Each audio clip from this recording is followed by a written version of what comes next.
जंगली जनावरांपासून शेती पिकांचे नुकसान टाळण्यासाठी शेतामध्ये लावलेल्या विजेच्या तारांचा स्पर्श झाल्याने पुरमपाड्यातील ओमकार माळीच या इसमाचा मृत्यू झाल्याची दुर्दैवी घटना घडली आहे।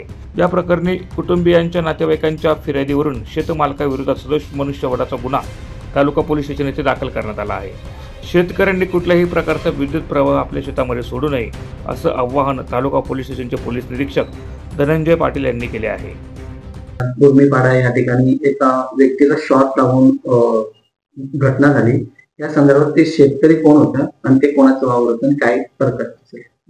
पुरमेपाडा शिवारात एक दुर्दैवी घटना झालेली आहे। याच्यामध्ये प्रशांत सुखदेव जाधव नावाचा व्यक्ती ते शेत करत होता।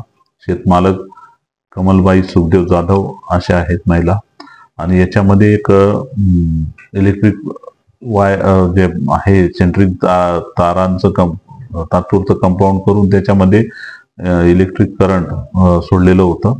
त्याच्यामध्ये इलेक्ट्रिक करंट त्या वायरिंगचा स्पर्श होऊन ओंकार लालचंद माळीच वय 45 राहणार पुरमेपाडा हा व्यक्ती मयत झालेला आहे। याच्यामध्ये हे करंट लावण्याचा उद्देश शेतकऱ्याचा तिथे जनावर जे जंगली जनावर आहेत ते येऊ नयेत किंवा त्यांना प्रतिबंध व्हावा या उद्देशाने लावला असावा असं एक दिसत आहे।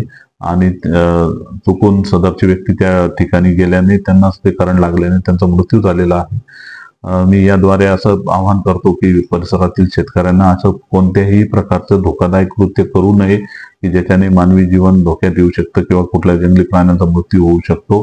हा कायद्याने गुन्हा आहे। या प्रकरणामध्ये आम्ही BNS भारतीय न्याय संहिताचे कलम 105 म्हणजे सदोष मनुष्यवध असा गंभीर स्वरूपाचा गुन्हा दाखल करत आहोत। आणि यापूर्वीच साधारण 2-4 दिवसापूर्वीच अशीच एक घटना चितोडबीट हद्दीमध्ये पण घडलेली आहे। याच्यातही शेतकऱ्याने इलेक्ट्रिक करंट त्या तारांमध्ये सोडून त्याचा स्पर्श होऊन एक आनंदखेडे येथील एक व्यक्ती मयत झालेला आहे।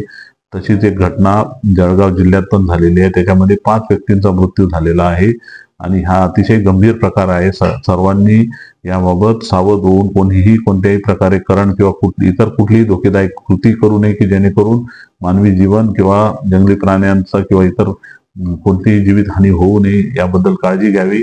यामध्ये पोलीस प्रशासन अतिशय सक्तीने आणि कडक असे गुन्हे दाखल करणार आहे। त्यामुळे असे कृत्य करू नये असे मी आवाहन करत आहे।